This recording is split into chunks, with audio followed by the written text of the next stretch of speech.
আপনারা যারা কম খরচে বাসায় একদম পারফেক্ট কেক বানাতে চান, তাও আবার চুলায়, তারা কিন্তু এই রেসিপি ফলো করতে পারেন। এই রেসিপিতে তেল চিনি সবই একদম কম লাগে আর খুবই পারফেক্ট হয়। দেখতে পাচ্ছেন কতটা পারফেক্ট হয়েছে কেকগুলা। আর এক বেটার দিয়ে 2 কেক কিভাবে বানাবেন সেই রেসিপিটাও আজকে আমি আপনাদের শিখিয়ে দেব।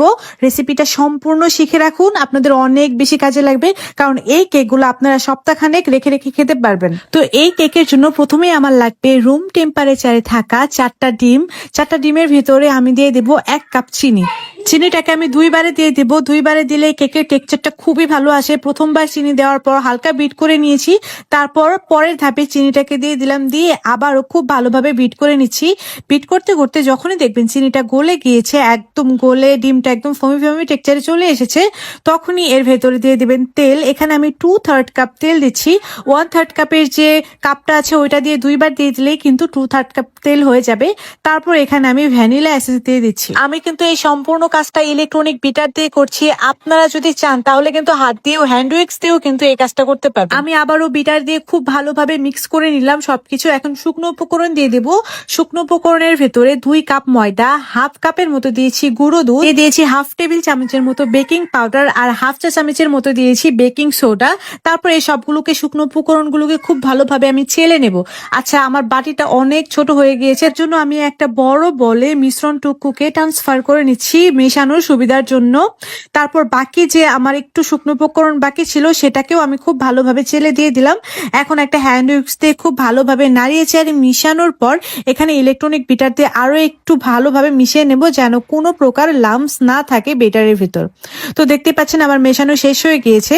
এখন যেহেতু আমি 2টা কেক বানাবো, তার জন্য চকলেট কেকের জন্য আমি বেটারটুকুকে আলাদা করে নিচ্ছি। এখন এই বেটারের ভেতরে দিয়ে দেব 1.5 টেবিল চামচের মতো কোকো পাউডার।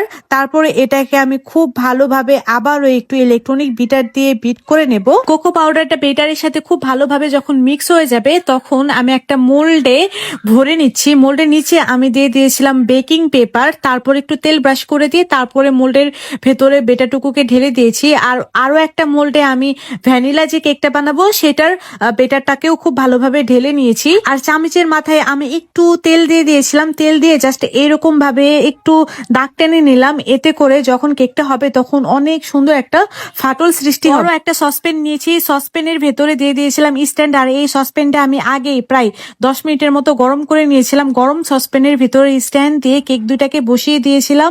আর এটাকে লো মিডিয়াম হিটে, মানে একদম লো আঁচ যেটা আছে সেই আছে, এটাকে একদম 40 মিনিটের মতো বেক করে নিয়েছি। আর দেখেন 40 মিনিট পর কেকটা আমার কত সুন্দর ভাবে ফুলে গিয়েছে। মাশাআল্লাহ, 2টা কেকে একদম পারফেক্ট ভাবে হয়ে গিয়েছে। আচ্ছা, অনেকে আমাকে বলেন যে আপনি যে পাতিলে বেক করেন সেই পাতিলে পানি বা বালি দিতে হবে কিনা।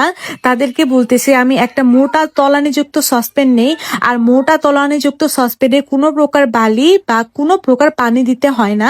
তবে আপনারা যদি পাতলা কোনো পাতিল নেন তাহলে অবশ্যই বালি দিবেন। আমি এই সসপ্যান গুলোতে প্রায় 5 বছর থেকে কেক বেক করি, আর আমার কেকগুলা মাশাআল্লাহ একদম ওভেনের মতো পারফেক্ট হয়। দেখতেই তো পাচ্ছেন কতটা বেশি পারফেক্ট হয়েছে। রেসিপি ভালো লাগলে অবশ্যই কিন্তু রেসিপিটা শেয়ার দিয়ে আপনাদের টাইম লাইনে রেখে দিবেন, যেন পরবর্তীতে দেখে দেখে বানাতে পারেন।